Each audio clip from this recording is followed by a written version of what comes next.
Hello everyone, नमस्कार। स्वागत है आपका लोधाई क्लासेस के बीए प्लेटफॉर्म पर। दोस्तों, बीए फर्स्ट ईयर के अंतर्गत हमारी क्लास आज हम फिर से कंटिन्यू करने वाले हैं भारतीय इतिहास पर। दोस्तों, भारत के प्राचीन इतिहास पर हमारी चर्चा अभी तक चल रही थी, जिसमें हमने लास्ट क्लास में उसका सिलेबस डिस्कस किया था कि बीए फर्स्ट ईयर के इतिहास प्रश्न पत्र प्रथम में जो इतिहास है दोस्तों, उसमें प्राचीन काल के इतिहास की कुछ घटनाओं का वर्णन किया गया है। ठीक है, तो उन्हीं घटनाओं से संबंधित जो अध्ययन की सीरीज हम लेकर आए हैं आपके लिए, उसमें प्रमुख जो घटना है दोस्तों, उन पर हम विशेष चर्चा करने वाले हैं। तो इसीलिए जो स्टार्टिंग शुरुआत के जो 2-3 लेक्चर होने वाले हैं दोस्तों, वो उसमें सिर्फ बेसिक टर्मिनोलॉजी रहेगी। उस बेसिक टर्मिनोलॉजी के आधार पर ही हम इतिहास को समझते हुए चलेंगे, उसकी कुछ टर्मिनोलॉजी को पढ़ते हुए चलेंगे।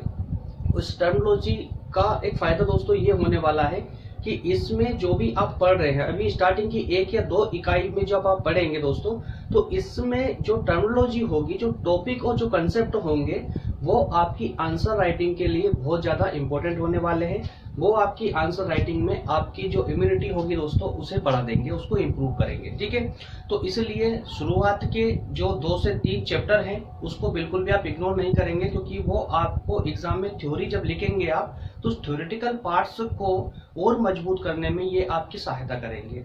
इसलिए प्लीज इसको आप बिल्कुल भी इग्नोर ना करें।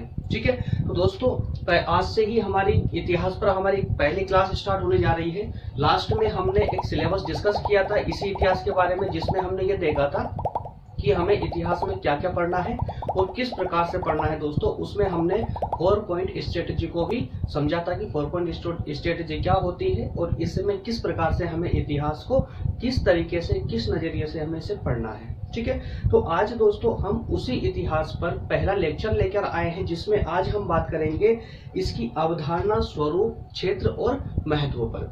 कि भारतीय इतिहास दोस्तों देखिए, बीए फर्स्ट ईयर के जो प्रश्न पत्र प्रथम है, इसमें हम भारत के प्राचीन इतिहास के बारे में बात करेंगे। लास्ट की एक इकाई रहेगी जिसमें अरब आक्रमण पर होगी दोस्तों। तो अरब आक्रमण प्राचीन इतिहास और मध्यकाल इतिहास के बीच की कड़ी होती है वो। ठीक है, तो इस प्रकार से हम इसमें जो अध्ययन करने वाले हैं दोस्तों, तो भारत के प्राचीन इतिहास के कुछ हम घटनाओं का अध्ययन करेंगे। ठीक है, तो उन घटनाओं का अध्ययन करने से पहले हम उसका थ्योरेटिकल पार्ट्स को समझ लेते हैं। हम उसको पहले एक बार इस प्रकार समझ ले कि आगे जब भी हम उसका अध्ययन करने लगेंगे तो वहां पर कोई डिफिकल्टीज हमको फेस ना करना पड़े। ठीक है, तो जैसे मैंने आपको अभी बता ही दिया है कि ये वाला जो पार्ट्स है, स्टार्टिंग के 2 से 3 यूनिट जो रहेगी हमारी, जो चैप्टर रहेंगे, वो चैप्टर इसीलिए रहेंगे ताकि आपकी जो थ्योरी है दोस्तों, थ्योरेटिकल जो पार्ट्स है आपका, वो आपका बहुत अच्छा मजबूत बन जाए और आपको आंसर राइटिंग करने में बिल्कुल भी समस्या का सामना ना करना पड़े। ठीक है, तो चलिए शुरू करते हैं। सबसे पहले दोस्तों हम यहाँ देखने का प्रयास करेंगे अवधारणा, स्वरूप, क्षेत्र और महत्व। तो इन 4 कंसेप्ट पर हम आज अच्छे से चर्चा करने वाले हैं। ये हमारा सेकेंड लेक्चर हो रहा है दोस्तों। ठीक है, प्रथम लेक्चर में सिलेबस डिस्कस हुआ था। ठीक है, बढ़ते हैं नेक्स्ट। ओके दोस्तों, सेशन शुरू करने से पहले हम थोड़ा सा इस पर देख लें कि हम इस चैनल पर आपको क्या क्या प्रोवाइड अभी कर रहे हैं दोस्तों। तो बीए फर्स्ट ईयर के अंदर मेरे प्यारे मित्रों, पॉलिटिकल साइंस और हिस्ट्री दोनों क्लासेस अभी कंटिन्यू है, चल रही है। 1 बाय 1 आपको डेली लेक्चर भी मिल रहे हैं। ठीक है, इसके बाद में इकोनॉमिक्स और जियोग्राफी के लेक्चर भी दोस्तों बहुत ही जल्द प्रारंभ होने वाले हैं, शुरू होने वाले हैं। ठीक है, मैं कोशिश कर रहा हूँ कि कोई फैकल्टी को अरेंज कर लूँ, अगर नहीं हो पाता है तो दोस्तों मैं ही इनको भी लेकर आऊंगा। जिस प्रकार से इकोनॉमिक्स में 3rd ईयर में मैंने स्टार्ट कर चुका हूँ, क्योंकि 3rd ईयर में काफी डिमांड थी इकोनॉमिक्स की, इसलिए मैंने वहां पर स्टार्ट कर दी है। ठीक है, तो दोस्तों इकोनॉमिक्स और ज्योग्राफी बहुत जल्दी आने वाली है। इसके अलावा जो भी आपकी डिमांड होगी दोस्तों, जिस प्रकार से आप कमेंट करते हैं, आप बोलते हैं कोई नया टॉपिक लेकर आ जाते हैं दोस्तों, बोलते हैं कि सर हमको ये समझ नहीं आ रहा है या फिर ये समझा दीजिए, और बाई चांस ऐसा भी होता है कि उस पर मैंने आपको कोई लेक्चर प्रोवाइड नहीं किया हो, तो पर उससे संबंधित दोस्तों ये बाय डिमांड का जो भी मैंने आपके लिए ऑप्शन रखा हुआ है, ये इसीलिए रखा है कि जो आप कमेंट के माध्यम से जो आप चाहते हैं पढ़ना, मैं उसको भी यहाँ पर प्रोवाइड करता हूँ। ठीक है, उसी प्रकार से दोस्तों सेम यहाँ पर सेकेंड ईयर में है। सेकेंड ईयर के अंदर पॉलिटिकल साइंस में दोस्तों प्रश्न पत्र सेकेंड कंप्लीट हो चुका है। और प्रश्न पत्र प्रथम भी प्रारंभ हो चुका है। इसके अलावा दोस्तों हिस्ट्री भी प्रारंभ बहुत ही जल्दी होने वाली है, और इकोनॉमिक्स और ज्योग्राफी। दोस्तों यहाँ पर इसमें ज्योग्राफी में थोड़ा सा अभी टाइम लग सकता है सेकेंड ईयर में, बाकी इकोनॉमिक्स भी स्टार्ट होने ही वाला है, ठीक है। और बाय डिमांड तो दोस्तों आपको सभी में फर्स्ट ईयर, सेकेंड ईयर और थर्ड ईयर तीनों के साथ लगा ही रहेगा ये तो, ठीक है। और थर्ड ईयर में दोस्तों हम इकोनॉमिक्स कंटिन्यूअसली क्लास ले रहे हैं उस पर, ठीक है। उस पर 5 से 6 लेक्चर अभी तक हो चुके हैं, और अगर आप थर्ड ईयर के स्टूडेंट हैं तो प्लीज वहां पर जाकर के उसको भी सर्च कीजिए, ओके। साथ में दोस्तों मैंने आपको कुछ आपकी डाउट सेशन के लिए, डाउट क्लियरिंग के लिए, चूंकि मैं अभी लाइव क्लासेस नहीं लेके आता हूं आपके लिए, तो इसलिए मैंने दोस्तों आपके लिए अभी फिलहाल कुछ समय के लिए व्हाट्सएप नंबर रखे हैं। व्हाट्सएप के माध्यम से आप मुझसे जुड़ सकते हैं और आप अपने डाउट मुझे व्हाट्सएप पे पता करके वहां से क्लियर कर सकते हैं। साथ में अगर आपको इस सेशन की नोट्स चाहिए दोस्तों, अगर नोट्स डाउनलोड करना चाहते हैं तो आप हमारे टेलीग्राम लिंक पर, टेलीग्राम चैनल पर जाकर के वहां से आप नोट्स डाउनलोड कर सकते हैं। टेलीग्राम पे जाकर के आपको लोधा जी क्लासेस सर्च करना है दोस्तों, वहां पर हमारी कोचिंग का जो है एक लोगो सामने आ जाएगा, ग्रुप आ जाएगा, उसको आपको ज्वाइन करना है। ज्वाइन करके वहां पर सर्च करेंगे दोस्तों, तो वहां पर टोटल सभी नोट्स में यहाँ से क्लास लेने के तुरंत बाद वहां पर अपलोड कर देता हूँ, ठीक है, ओके। तो दोस्तों अब हम शुरू करते हैं अपना आज का सेशन, जिसमें लास्ट क्लास में हमने 4 पॉइंट स्ट्रेटेजी को समझा था कि 4 पॉइंट स्ट्रेटेजी क्या होती है। 4 पॉइंट स्ट्रेटेजी दोस्तों एक ऐसी स्ट्रेटेजी है जिसके माध्यम से हमें यह पता चलता है कि हमें इतिहास का अध्ययन किस प्रकार से करना है, क्या क्या करना है और क्या छोड़ना है, और किस प्रकार से हमें पढ़ने की आवश्यकता होती है, ठीक है। चाहे वो इतिहास हो या अन्य कोई सब्जेक्ट हो, अगर आप सक्सेसफुली दोस्तों अपने सिलेबस को कंप्लीट करना चाहते हैं, आप अपने सिलेबस को पूरी तरह से माइंड में स्टोर करना चाहते हैं, तो आपको, आपके लिए ये 4 पॉइंट स्ट्रेटेजी आपकी काफी मदद करने वाली है। तो ये 4 पॉइंट स्ट्रेटेजी के अंदर सबसे पहले हम बात करते हैं टर्मिनोलॉजी की, कि दोस्तों सभी टर्मिनोलॉजी, जो भी टर्मिनोलॉजी होती है वो आपके माइंड में क्लियर होना चाहिए। साथ में टॉपिक लिंकिंग, दोस्तों जो भी आप टॉपिक, चाहे वो इतिहास में पढ़ रहे हो, चाहे भूगोल में पढ़ रहे हो, चाहे राजनीति विज्ञान में पढ़ रहे हो, तो दोस्तों उस प्रकार के जो भी टॉपिक होते हैं उन टॉपिकों की इंटरलिंकिंग भी आपको करनी आनी चाहिए। जैसे फॉर एग्जाम्पल, अगर अपन एग्जाम्पल लें तो हम ये कह सकते हैं, जब हम अकबर की बात करते हैं दोस्तों, या फिर चंद्रगुप्त मौर्य की बात करते हैं, तो चंद्रगुप्त मौर्य की बात हम इतिहास में करेंगे, ठीक है।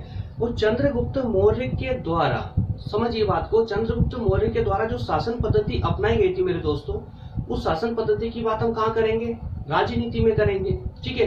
तो जब हम इतिहास में चंद्रगुप्त मौर्य को पढ़ रहे हैं तो उस वक्त राजनीति विज्ञान का चंद्रगुप्त मौर्य के द्वारा अपनाई गई शासन पद्धति हमें याद आना चाहिए, है ना। तो इस प्रकार से सभी टॉपिकों को इंटरलिंकिंग करके अगर हम पढ़ते हैं दोस्तों, तो मेरा यकीन मानिए आपको ना कभी किसी सब्जेक्ट की परवाह रहेगी, ना किसी भी सब्जेक्ट की, किसी टॉपिक की, ना किसी भी प्रकार से आपके सामने कोई समस्या नहीं आने वाली है। बीए के बाद जो भी आपका गोल है, जो भी आपका लक्ष्य है, उसको प्राप्त करने में दोस्तों आपको तनिक भर भी कठिनाई महसूस नहीं होगी, ठीक है। इसके बाद में व्यवहारात्मक समझ, तो दोस्तों आप ये समझ चुके हैं कि टर्मिनोलॉजी के बाद में, टर्मिनोलॉजी अगर आप समझते हैं, उसके बाद अगर टॉपिक लिंकिंग करते हैं, और समग्र रूप से जब भी आपको स्टडी करते हैं दोस्तों, तो उसको व्यवहारिक रूप से समझते चलिए, उसको अपने अंदर इमेज करते चलिए कि यार ऐसा है, तो उसके अपने माइंड के अंदर इमेज बनाते चलिए, ठीक है। और लास्ट में दोस्तों आप एक काम जरूर करेंगे, एक शॉर्ट नोट तैयार करेंगे, ओके। चलिए, ये थी हमारी 4 पॉइंट स्ट्रेटजी दोस्तों, जो हम लास्ट क्लास में, लास्ट लेक्चर में हमने इसको और अच्छे से समझाया था, बहुत अच्छे से पूरे डिटेल में समझाते हैं इसको, ठीक। तो दोस्तों शुरू करते हैं हमारा आज का सेशन। आज के सेशन में जैसे कि मैंने आपको बताया था कि हम यहाँ पर बात करने वाले हैं प्राचीन इतिहास, भारतीय प्राचीन इतिहास की अवधारणा की बात हम करेंगे, यहाँ पर स्वरूप की बात करेंगे, किस प्रकार का ये जो है हमारा इतिहास है, इसका क्षेत्र क्या है, ठीक है। तो इस प्रकार से इसके महत्व वगैरह पे भी हम चर्चा करेंगे। चलिए, सबसे पहले दोस्तों हम यह देखते हैं कि इतिहास का अर्थ क्या होता है। इतिहास दोस्तों, अच्छा देखिए, आप वैसे तो आप सभी को पता ही है कि इतिहास क्या होता है ना, लेकिन क्या आप में से कोई एक परिभाषा दे सकता है कि इतिहास की सटीक परिभाषा क्या होती है, ठीक है। तो इतिहास की सटीक परिभाषा अगर देना है दोस्तों, तो आपको एक किताबी जो परिभाषा होती है, बुक्स पे जो परिभाषा होती है, 1 या 2 शब्द की कुछ जो टर्मिनोलॉजी होती है दोस्तों, वो आपको रटी होना चाहिए। अगर आपको वो टर्मिनोलॉजी रटी हुई है तो आप आसानी से अपनी परिभाषा बना सकते हैं। अब परिभाषा बनाने के लिए भी आपका पूरा कंसेप्ट अगर क्लियर है तो परिभाषा बनाने में आपको बिल्कुल भी डिफिकल्टीज नहीं महसूस होगी। ठीक है, तो चलिए शुरू करते हैं अपना ये सेशन। इसके अंतर्गत इतिहास का अर्थ, तो इतिहास का अर्थ की बात करते पहले हम इसको पढ़ लेते हैं, उसके बाद में आपको इसको व्यवहारिक रूप से समझने का प्रयास करता हूँ। इतिहास शब्द की उत्पत्ति इति, ह और आस इन तीनों शब्दों से मिलकर के हुई है। ठीक है, और इन तीनों शब्दों का अर्थ है कि निश्चित रूप से ऐसा हुआ है। समझ पा रहे हैं इसको? ठीक है, इस प्रकार ये कहा जा सकता है कि महत्वपूर्ण तत्वों को चुनकर अतीत का पुनर्निर्माण करने को ही इतिहास कहते हैं। अब इस अर्थ को समझने का प्रयास करें दोस्तों, इसका व्यवहारिक अध्ययन करने का प्रयास करें, व्यवहारिक रूप से इसको समझने का प्रयास करें।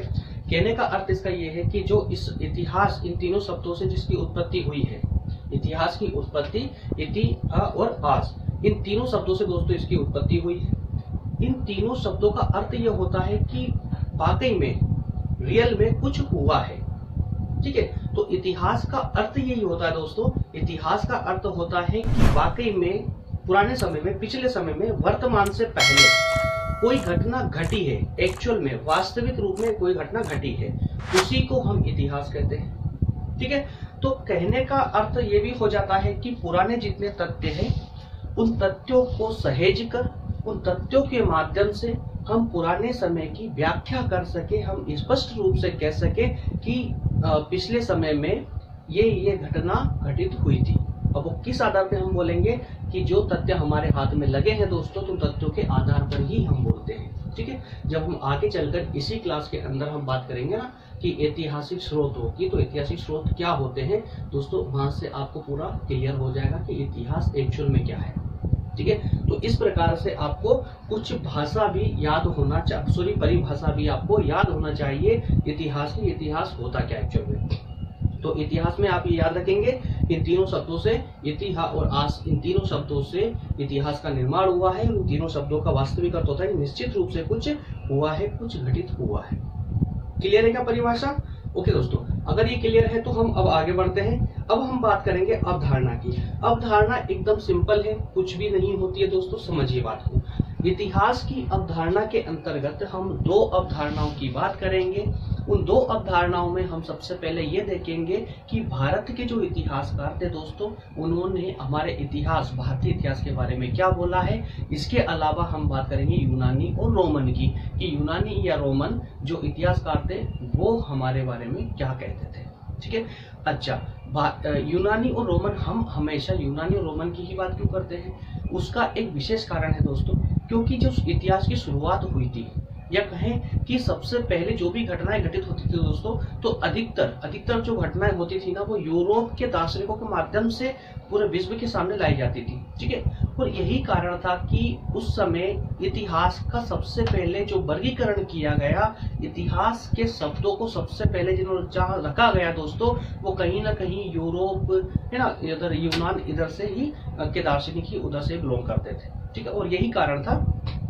ठीक है, तो हम यहाँ पर सिर्फ दो पॉइंटों का अध्ययन करने वाले हैं कि भारतीय दृष्टिकोण से इतिहास क्या है, उसकी इतिहास की अवधारणा क्या है, और साथ में यूनानी दृष्टिकोण के माध्यम से इसकी अवधारणा क्या हो सकती है। तो एक एक करके इनको हम समझने का प्रयास करते हैं। सबसे पहले हम बात करेंगे कि भारतीय अवधारणा के बारे में, कि भारतीय इतिहासकारों के बारे में क्या कहना है। ठीक है, चलिए सबसे पहले हम इसको पढ़ लें, जिससे कि आपका जो है कंसेप्ट लगभग आपके माइंड में क्लियर हो जाए। उसके बाद में मैं ये सबको हर बार बताता हूँ दोस्तों, हमें दोनों प्रकार की स्टडी को साथ लेकर चलना है। हमें स्टैटिकल स्टडी को भी साथ लेकर चलना है। स्टैटिकल स्टडी करते वक्त हमें व्यवहारिक अध्ययन पर भी ध्यान देना होगा। अगर हमें कंसेप्ट को पूरी तरह समझना है दोस्तों, तो उसके व्यवहारिक अध्ययन पर ध्यान देना होगा। उसका व्यवहारिक पक्ष क्या कहता है उस पर ध्यान देना होगा। उसे हम हमारी रियल लाइफ के अंदर उसको जो है दोस्तों डाल करके उसे समझना होगा कि एक्चुअल में ये फंडा क्या था, ये मुद्दा क्या था। ठीक है, तो चलिए सबसे पहले हम इसको पढ़ के देख समझ लेते हैं। कुछ इतिहासकारों का मत है कि भारतीय इतिहासकारों में इतिहास लेखन का अभाव था। उनकी रुचि घटनाओं के तथ्यों पर आधारित नहीं थी। देखिए, कुछ इतिहासकारों का दोस्तों, कुछ इतिहासकारों का अर्थ ये हो जाता है कि प्राचीन समय में, या कहें कि अभी से पहले हमारे भूतकाल में कुछ इतिहासकार ऐसे थे। अब उन कुछ इतिहासकारों में दोस्तों भारतीय इतिहासकार तो बिल्कुल भी नहीं होंगे, क्योंकि जो इतिहासकार भारतीय इतिहासकारों की आलोचना कर रहे हैं ना, उन आलोचकों में भारत के इतिहासकार नहीं होंगे, बल्कि वो यूनान के या फिर रोम के ही जो है इतिहासकार होंगे। तो हमने ये नहीं बोला है कि रोम के हैं या यूनान के, हम सिर्फ इतना बोला कि कुछ इतिहासकारों ने भारतीय इतिहासकारों की आलोचना करते हुए ये कहने का प्रयास किया है, ये समझाने का प्रयास किया है कि भारतीय इतिहासकारों में तथ्यों का अभाव है, कि जब भी भारतीय इतिहासकार किसी घटना का वर्णन करते हैं या किसी इतिहास को समझाने का प्रयास करते हैं तो वो अपने उचित तथ्य प्रस्तुत नहीं करते हैं। ठीक है, तो इस लाइन का अर्थ ये होता है।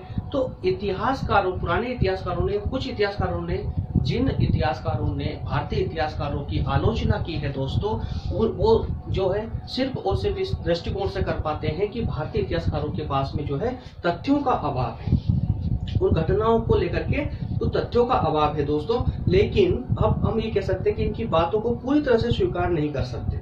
बिल्कुल ये सच है कि जो भी ये आलोचना कर रहे हैं, इन आलोचनाओं को हम पूरी तरह स्वीकार नहीं कर सकते, क्योंकि भारतीय इतिहासकार की अगर हम बात करेंगे दोस्तों, तो हमारे भारतीय इतिहासकारों का भी खुद एक इतिहास है ना।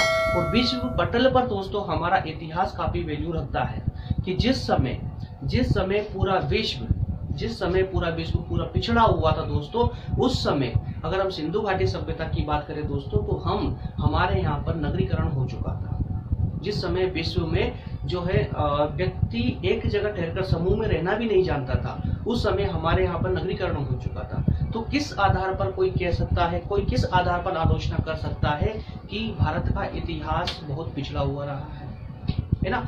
वास्तविक तो यही है, लेकिन आलोचकों को तो हम कुछ कर नहीं सकते। आलोचक तो अपनी आलोचना करेंगे, वो उनका कार्य कर रहे हैं। तो अब जब वो आलोचना करके अपना कार्य कर चुके हैं, तो दोस्तों अब हमें भी अपना कार्य करना है। हमें भी बताना होगा कि नहीं, ऐसा नहीं है कि आपकी आलोचना 100% सच है। भाई हमारे इतिहासकारों की भी कुछ विशेषताएं हैं, उन विशेषताओं के आधार पर ही जो है हमारे इतिहासकार भी विश्व पटल पर जाने जाते हैं। तो इसका ये है दोस्तों कि इतिहासकारों की पूरी बातों को हम स्वीकार नहीं कर सकते। तो क्यों नहीं कर सकते? क्योंकि भारत में दोस्तों हमेशा जो है वर्तमान जीवन को महत्व दिया है। जो हमारे भारतीय इतिहासकार रहे हैं, उन्होंने हमेशा जब भी दोस्तों उन्होंने बात की है, तो हमारे जो है वर्तमान जीवन के को महत्व देते हुए दोस्तों उन्होंने बात की है। और यदि भारतीय इतिहासकारों में इतिहास की अवधारणा का ज्ञान नहीं होता, तो भारतीय ऐतिहासिक जो ग्रंथ है दोस्तों, हमारे भारतीय ऐतिहासिक ग्रंथ या फिर समाज की आवश्यकताओं के अनुरूप नहीं होते। अब कहने का अर्थ ये है दोस्तों, तो यहाँ पर भारतीय इतिहासकार पिछड़े हुए नहीं है, भारतीय इतिहासकार तथ्यहीन नहीं है। इस बात को हमने इस बात से प्रूव किया है कि भारतीय इतिहासकारों के पास में जो है कुछ ऐसे तथ्य भी थे दोस्तों। तथ्य अर्थात ये कि हम कंप्लीटली ये बोल सकते हैं कि भारतीय इतिहासकार जो है वो तथ्यहीन नहीं है। क्यों नहीं है तथ्यहीन? अगर भारतीय इतिहासकार तथ्यहीन होते दोस्तों, तो हमारे जो ऐतिहासिक ग्रंथ है, ऐतिहासिक ग्रंथ जैसे मान लीजिए हमारे वेद है, पुराण है, ठीक है, उसके अलावा कौटिल्य का अर्थशास्त्र है, इस प्रकार के कई सारे हमारे ऐसे ऐतिहासिक ग्रंथ हैं जिनके आधार पर आज भी हमें हमारे इतिहास की जानकारी भी होती है दोस्तों, और हम उस चीज को आज भी फॉलो करते हैं, है ना। तो कई प्रकार के ऐसे ऐतिहासिक ग्रंथ हमारे पास में है। अगर ये सच होता, अगर आलोचकों की आलोचना सच होती दोस्तों, तो उस आलोचना के आधार पर तो हम ये कह सकते थे कि हमारे जो ऐतिहासिक ग्रंथ है, जो भी हमारे ऐतिहासिक तथ्यों पर आधारित जो ग्रंथ है, वो निरर्थक हो जाते, वो समय और मानव के कल्याण से संबंधित नहीं होते।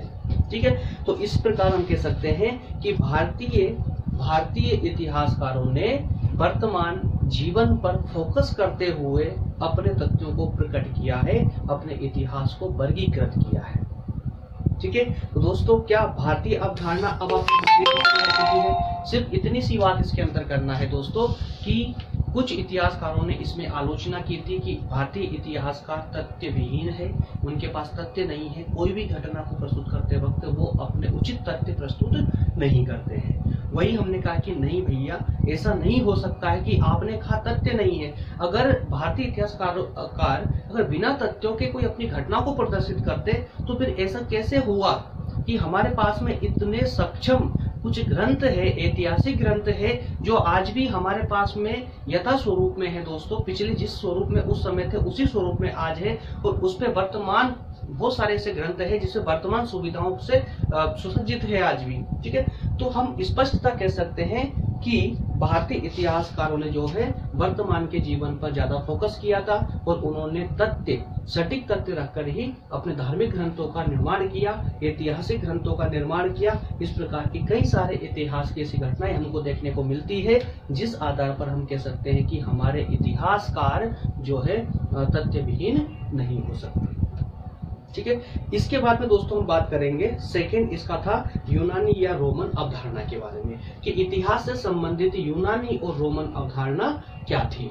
तो इसके अंतर्गत दोस्तों आपको ज्यादा कुछ करने की आवश्यकता नहीं है, सिर्फ आपको ये याद रखना है कि यूनानी और रोमन अवधारणा में विचारकों ने दोस्तों दो बातें प्रस्तुत की है, जिसके अंदर ये बात सामने रखी है कि मानव समाज निरंतर पतोन्मुख होता जा रहा है। पहले पॉइंट में क्या बोला है कि मानव समाज निरंतर पतोन्मुख होता जा रहा है। पतोन्मुख अर्थात क्या हुआ? पहली बात के अंतर्गत उन्होंने कहा है कि मानव समाज जो है निरंतर कंटिन्यूअसली पतोन्मुख हो रहा है। पतोन्मुख होने का अर्थ यह है कि वो किसी न किसी प्रकार से हाशमान है, अर्थात वो क्षीण होता जा रहा है, वो जो है कुछ न कुछ अपना खोता जा रहा है। अब क्षीण होता जा रहा का मतलब क्या हुआ दोस्तों? जैसे कि हम कह सकते हैं कि जिस प्रकार से आज प्राकृतिक, हम पर्यावरण की बात करते हैं दोस्तों, तो हम पर्यावरण का कंटिन्यूअसली लॉस कर रहे हैं। तो क्या पर्यावरण का नुकसान करना, क्या पर्यावरण का वाकई में सिर्फ पर्यावरण का नुकसान है या फिर हमारा स्वयं का नुकसान है? अगर पर्यावरण हमारा दूषित होता है तो उसके कारण कौन इफेक्टेड होगा? सबसे ज्यादा हम ही इफेक्टेड होंगे, है ना। उसका दुष्परिणाम हमको ही भुगतना होगा। तो इस प्रकार से इसी अवधारणा को लेकर के रोमन इतिहासकारों ने कहा है कि मानव समाज निरंतर पतोन्मुख होता जा रहा है। इसके अलावा सेकंड पॉइंट में उन्होंने ये भी कहा है कि मानव समाज अकुशलता से कुशलता की ओर बढ़ रहा है। दोस्तों, अकुशलता से कुशलता की ओर बढ़ रहा है, इसका मतलब ये है कि जो मानव पहले नहीं कर सकता था, आज का मानव वो भी कर सकता है। और यही जो डिफरेंस था कि पहले नहीं कर सकता था और आज कर सकता है दोस्तों, इसी के कारण वो पतोन्मुख होता जा रहा है। तो ये रोमन इतिहासकारों की अवधारणा है इतिहास को लेकर के।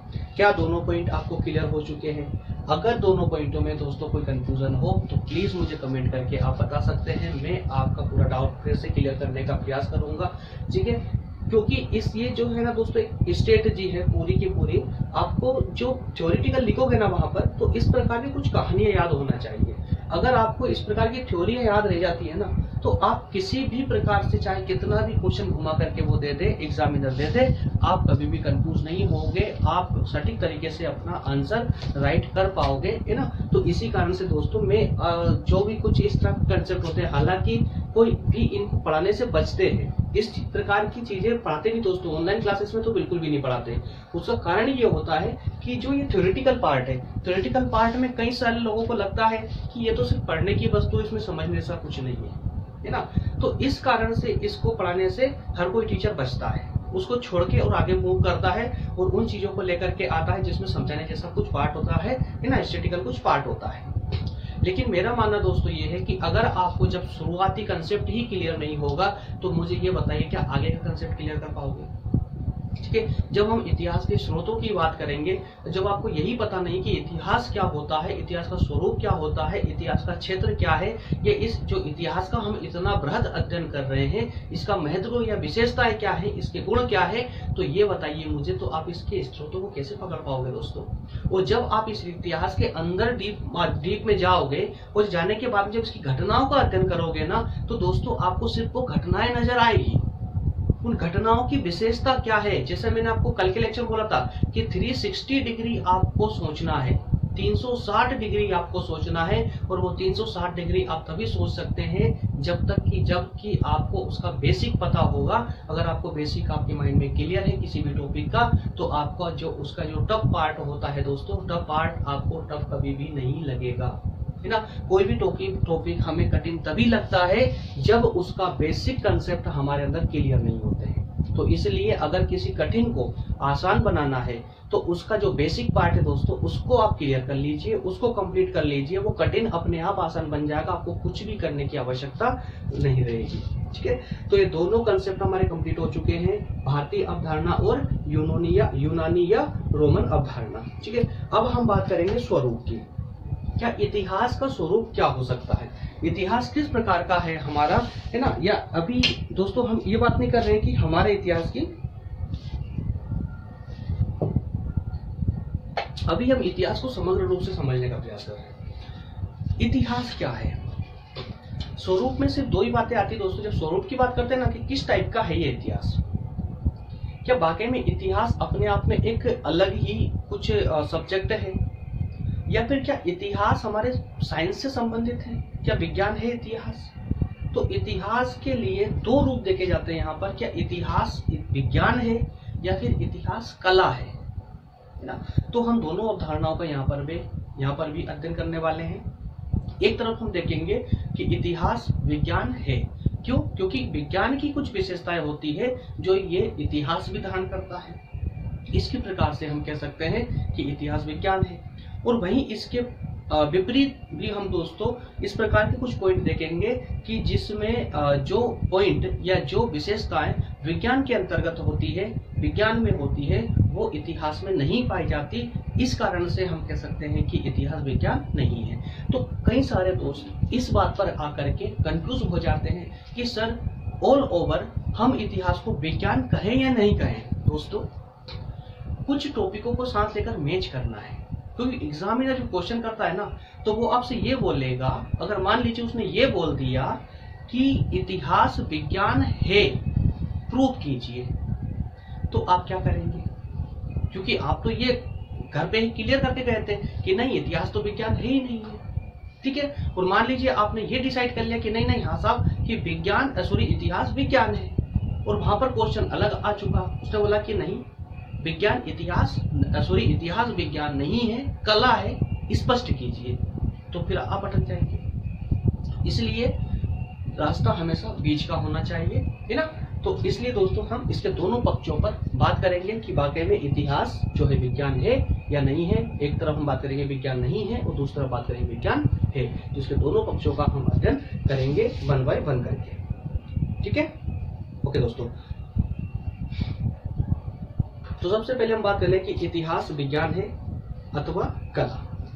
तो सबसे पहले मेरे प्यारे दोस्तों इस बात पर हम ध्यान देंगे, इसके इतिहास विज्ञान है, इस बात को हम क्लियर करेंगे इन 3 पॉइंटों के माध्यम से, और इन तीनों पॉइंटों के माध्यम से हम समझने का प्रयास करेंगे कि विज्ञान किस प्रकार से है इतिहास। तो दोस्तों विज्ञान की जो परिभाषा है, विज्ञान की जो परिभाषा होती है, उस परिभाषा के आधार पर हम कह सकते हैं कि इतिहास विज्ञान है। किस प्रकार से विज्ञान है दोस्तों, कि विज्ञान की परिभाषा होती है जो कि आप जो है 8th क्लास से पढ़ते आ रहे हैं, वो विज्ञान की सटीक परिभाषा होती है कि किसी भी वस्तु के क्रमबद्ध ज्ञान को ही विज्ञान कहते हैं, है ना। कि किसी भी वस्तु के क्रमबद्ध ज्ञान के अध्ययन को विज्ञान कहते हैं। तो क्या इस प्रकार का क्रमबद्ध अध्ययन इतिहास में भी पाया जाता है?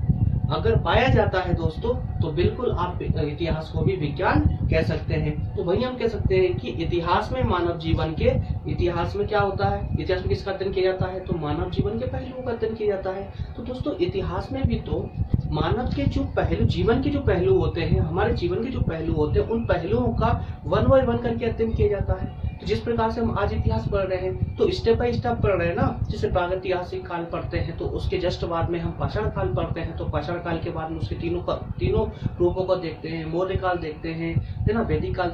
इस प्रकार से क्रम रूप से पढ़ते हैं। तो जब हम इतिहास का भी साइंस की तरह ही, विज्ञान की तरह ही क्रम रूप से अध्ययन कर रहे हैं दोस्तों, तो फिर क्यों हम इसको विज्ञान नहीं कह सकते? तो एक तरीका तो ये है इसको विज्ञान कहने का कि हाँ हम इसे विज्ञान बिल्कुल कह सकते हैं। ठीक है, नेक्स्ट है दोस्तों कार्य और कारण। थोड़ा मिसप्रिंट है, इसको ठीक कर लीजिएगा।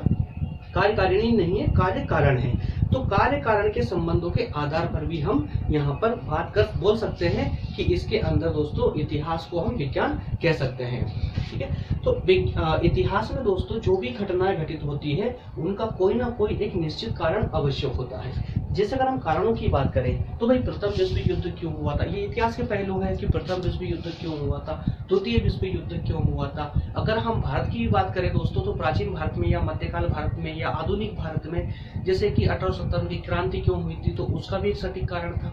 ठीक है, और इसी प्रकार के अगर और कारण उत्पन्न होते हैं, परिस्थितियां उत्पन्न होती है तो अगर इस प्रकार के और कारण उत्पन्न होते हैं, इस प्रकार की 1870 क्रांति हुई थी, इसी टाइप का कोई और कारण उत्पन्न होता है तो उस समय की परिस्थितियां वापस बन सकती है। तो इस आधार पर भी हम कार्य और कारण के आधार पर भी हम कह सकते हैं कि इतिहास विज्ञान है। ठीक है, और नेक्स्ट है दोस्तों भविष्यवाणी के आधार पर। जिस प्रकार से विज्ञान में भविष्यवाणी की जा सकती है, एक सटीक तरीके से भविष्यवाणी की जा सकती है कि इतने दिनों बाद बारिश होगी, ठीक है, या इतने समय बाद या इतने दिनों बाद भूकंप आने वाला है या भूकंप आने की संभावना है, कोई ज्वालामुखी जो सुप्त पड़ा हुआ है वो जागृत हो सकता है ना, वो जो है प्रस्फुटित हो सकता है। तो इस प्रकार की कुछ भविष्यवाणियां होती है कि सूर्य ग्रहण या चंद्र ग्रहण कब होने वाला है। इसी प्रकार की कुछ भविष्यवाणियां इतिहास को लेकर के भी की जा सकती है। जिस प्रकार से अरविंद घोष ने 19वीं शताब्दी में भविष्यवाणी की थी कि हमारा भारत का चीन के साथ युद्ध होगा, और 1962 में दोस्तों ये घटना घटित हो चुकी है ना। तो इस प्रकार से कि जो भविष्यवाणी के आधार पर हम कहते हैं दोस्तों, तो भविष्यवाणी के आधार पर भी हम इतिहास को विज्ञान कह सकते हैं। तो ये तीनों पॉइंट क्लियर हो गए आपके। ओके दोस्तों, इसके बाद नेक्स्ट हम बात करेंगे कि इतिहास विज्ञान नहीं है। इतिहास विज्ञान नहीं है, ठीक है, तो इतिहास विज्ञान नहीं है, इस पर हम बात करेंगे दोस्तों। तो देखिए, पहले हमने 3 पॉइंटों के माध्यम से समझने का प्रयास किया है कि इतिहास विज्ञान है, और अब आगे जो है 3 से 4 पॉइंटों के माध्यम से हम ये समझने का प्रयास करेंगे कि इतिहास विज्ञान नहीं है। पॉइंट दोस्तों लगभग वही रहेंगे, उन्हीं आधारों पर आपको थोड़ा सा इसको घुमाना है। ठीक है, ये सब हम इसलिए पढ़ रहे हैं ताकि एग्जामिनर किसी प्रकार से हमसे क्वेश्चन करे ताकि हम उसका उत्तर लिखने में सक्षम हो। ठीक है, चलिए तो बात करते हैं अब कि इतिहास विज्ञान नहीं है। इसके लिए हम कहेंगे पहला, कार्य कारणों में जो संबंध होते हैं उनमें अभाव होता है। देखिए, जिस प्रकार से हम भौतिक विज्ञान और रसायन विज्ञान की बात करते हैं उसमें दोस्तों जो कार्य और कारण के मध्य में जो निश्चित संबंध होता है ना, इस प्रकार का निश्चित संबंध इतिहास में नहीं पाया जाता। अभी जस्ट पहले हम बात कर रहे थे कार्य कारण का संबंध इतिहास में ही पाया जाता है, ठीक है, लेकिन जो सटीक संबंध पाया जाता है ना कार्य और कारण में, ऐसा यहाँ नहीं पाया जाता। जिस प्रकार से हम कह सकते हैं भाई कि मान लीजिए हमने एक पत्थर फेंका, ठीक है, वो पत्थर फेंका तो वापस नीचे आएगा, तो क्यों आएगा, उसका कारण क्या है नीचे आने का, क्योंकि ग्रेविटी उसको अपनी ओर आकर्षित कर रही है, उसको अपनी ओर खींच रही है। तो विज्ञान के अनुसार ये भी एक कारण हो चुका है। ठीक है भाई, पानी अगर धूप तेज होती है, पानी का अवशोषण होता है, तो ये तय है कि बारिश होगी। ठीक है, तो बारिश क्यों हो रही है, तो उसका भी एक कारण है, एक निश्चित कारण है। तो इसी प्रकार से विज्ञान के अंतर्गत दोस्तों कार्य और कारण में निश्चित संबंध पाया जाता है, परंतु यहाँ नहीं पाया जाता। किसमें, इतिहास के अंतर्गत इतना सटीक नहीं पाया जाता। क्यों नहीं पाया जाता है कि जब हम कह सकते हैं दोस्तों, रूस में जो क्रांति हुई थी, रूस में जो औद्योगिक क्रांति हुई थी, अन्य देशों में क्यों नहीं हुई, अन्य औद्योगिक देशों में क्यों नहीं हुई, सिर्फ रूस में ही क्यों हुई। तो इसका कार्य कारण, जबकि सेम परिस्थितियां अन्य देशों में भी थी। ठीक है, तो ये कार्य कारण यहाँ पर सटीक नहीं बैठता है इतिहास के अंतर्गत, इसलिए हम कह सकते हैं कि इतिहास जो है विज्ञान नहीं है। दूसरी बात दोस्तों, उचित माप का भी यहाँ पर अभाव पाया गया है। उचित माप का अभाव क्या है कि विज्ञान के अंतर्गत दोस्तों हम इसको कह सकते हैं, जैसे कि मान लेते हैं हम कि ये पानी है, ठीक है, ये पानी है, तो इस पानी ग्लास के अंदर कितना पानी भरा हुआ है, इसको हम सटीक रूप से माप सकते हैं, क्योंकि गिलास का भी हमको उसका पैमाना पता है। ठीक है, कि ग्लास को किस प्रकार से मापा जा सकता है, उसके अंदर कितनी क्वांटिटी में पानी भरा हुआ है, या इसकी लंबाई, ग्लास की लंबाई कितनी है, ग्लास की चौड़ाई कितनी है, ये हम सटीक रूप से माप सकते हैं। लेकिन इतिहास की घटनाओं को आप बताइए, क्या सटीक रूप से माप सकते हो आप? नहीं मापा जा सकता, क्योंकि इतिहास के जो पहलू होते हैं उन पहलुओं में इंसान जो मानव होते दोस्तों, मानव का स्वभाव होता है, मानव का चरित्र होता है, मानव का कार्य होता है ना, इस प्रकार के जो है कुछ तत्व ऐसे होते हैं जिनका उचित या निश्चित माप नहीं, संभव ही नहीं है। ठीक। दूसरी बात, सर्वमान्य तथ्यों का अभाव। इतिहास के अंतर्गत सर्वमान्य तथ्यों का अभाव अर्थात कि ऐसी बातों को नकारा जा सकता है जिसपे सभी जो है विश्वास नहीं करते। जिस प्रकार से जब हम विज्ञान की बात करते हैं दोस्तों, तो विज्ञान में कुछ ऐसे पहलू, जैसे हम कहते हैं कि पृथ्वी गोल है, तो सभी व्यक्ति इस पर एक मत है कि हाँ भाई पृथ्वी गोल है, सबने मान लिया उसको। क्यों? क्योंकि विज्ञान के तहत उसको प्रूव किया जा सकता है। लेकिन इस प्रकार का प्रूफुल घटनाओं को हम इस तरह प्रदर्शित नहीं कर सकते, मतलब सर्वमान्य तथ्य नहीं हो सकता है, सब माने ऐसा संभव नहीं है। ठीक है। इसके बाद में लास्ट, निष्पक्षता का अभाव। तो दोस्तों निष्पक्षता के अभाव के अंतर्गत भी हम ये देखेंगे कि विज्ञान का जब भी हम अध्ययन करते हैं दोस्तों, उसमें वैज्ञानिक जो है अपनी भावनाओं से दूर रह करके इसका अध्ययन करते हैं। लेकिन इतिहास में दोस्तों ऐसा नहीं होता है, क्योंकि इतिहास का अध्ययन करते वक्त देखिए, जब वैज्ञानिक किसी घटना का अध्ययन करता है, वैज्ञानिक किसी की खोज या अन्वेषण करता है दोस्तों, तो इंसान किसी वस्तु का करता है। ठीक है। लेकिन इतिहास में जब भी घटनाओं का वर्णन होता है तो इंसान का करता है। अब चूंकि घटनाओं का वर्णन करने वाला भी स्वयं इंसान है, इसलिए वो उससे इफेक्टेड तो होगा। जिस प्रकार से आप ऐसा समझ लीजिए, मान लेते हैं, हम बात करते हैं कि भाई जो अरब आक्रमणकारी थे, जिन्होंने अरब के जो आक्रामक लोग थे, जिन्होंने भारत पर आक्रमण किया था प्राचीन समय में, उनके साथ में कुछ लेखक आए थे। ठीक है। जिनको हम विद्वान बोलते हैं, महान बोलते हैं, पता नहीं क्या क्या बोलते हैं, तो वो सब उनके साथ आए थे। और उन्होंने कुछ किताबें लिख के चले गए, जैसे कि अलबरूनी साहब ने, कई सारे साहब आए थे। ठीक है। बहुत सारे नाम मैं आपको बताऊंगा जब हम आगे का अध्ययन करेंगे। तो दोस्तों उन्होंने जो भी लिखा है इतिहास के बारे में, भारत के इतिहास के बारे में, तो मुझे आप ये बताइए कि जिनके संरक्षण में वो रहते थे, जिनके साथ वो आए थे, अगर वो गलत भी होंगे तो उनके बारे में गलत लिखेंगे? वो बिल्कुल गलत नहीं लिखेंगे, वो तो उनकी तारीफ में ही लिखेंगे जो भी लिखेंगे वो। ठीक है। चाहे उनके सामने इंडिया को पूरा क्यों ना बताना पड़े। ठीक है। तो दोस्तों यही हुआ है ना। तो इसी कारण से हम कह सकते हैं कि निष्पक्षता का अभाव। तो इतिहास के जो कुछ ग्रंथ है उसमें भी निष्पक्षता का अभाव पाया जाता है। इस कारण से हम उसको विज्ञान नहीं कह सकते, जबकि विज्ञान में दोस्तों ऐसा नहीं है। चाहे वो यूरोप में लिखा गया हो, या एशिया में लिखा गया हो, या अफ्रीका में लिखा गया हो, विज्ञान के तथ्य वैज्ञानिक होते हैं, वो सत्य होते हैं, सर्वमान्य होते हैं। ठीक है। तो क्या दोस्तों ये आपको क्लियर हुआ? आज की क्लास को दोस्तों हमें यही रोकना होगा, क्योंकि हमारा टाइम काफी ज्यादा हो चुका है, लगभग मतलब 35 मिनट से भी ऊपर क्लास हो चुकी है। मेरा क्लास ज्यादा लंबी हो जाएगी। नेक्स्ट क्लास में हम दोस्तों इसके क्षेत्र को समझने का, क्षेत्र और महत्व को समझने का प्रयास करेंगे, जो कि बहुत इंपॉर्टेंट है। और इसके बाद जस्ट बाद में दोस्तों हम कुछ वस्तुनिष्ठ प्रश्नों को भी देखने का प्रयास करेंगे। ठीक है। तो अगला पार्ट भी एक छोटा सा पार्ट होने वाला, ज्यादा नहीं रहेगा, मुश्किल से 15-20 मिनट के समथिंग में नेक्स्ट पार्ट भी हमारा खत्म हो जाएगा। दोस्तों मुझे प्लीज बताइएगा कि ये जो मैं आपके लिए सेशन लेके आया हूँ इतिहास का, क्या आपको हेल्प कर रहा है स्टडी में? क्या आपको सब कुछ समझ आ रहा है? अगर समझ आ रहा है दोस्तों तो प्लीज वहां पर यस करके या कुछ भी आप कमेंट करके मुझे प्लीज बताइए, जिससे कि मुझे भी थोड़ा सा मोटिवेशन मिलता है। और अगर मैं नहीं समझा पा रहा हूँ आपको, या कोई और डिफिकल्टीज आ रही है, कुछ भी आपका सिलेबस मैच नहीं हो पा रहा है, या कोई ऐसा टॉपिक है जो आपको समझ नहीं आ रहा है, या ना, या कुछ भी आउट जा रहा है दोस्तों, तो प्लीज मुझे कमेंट करके बताइए, मैं उसको सुधारने का प्रयास करूंगा। जो भी हो मुझे कमेंट जरूर कीजिएगा। और वीडियो अगर दोस्तों पसंद आ रहा है तो प्लीज यार लाइक और शेयर करते चलिए। ओके, मिलते हैं नेक्स्ट क्लास में, तब तक के लिए थैंक यू, धन्यवाद।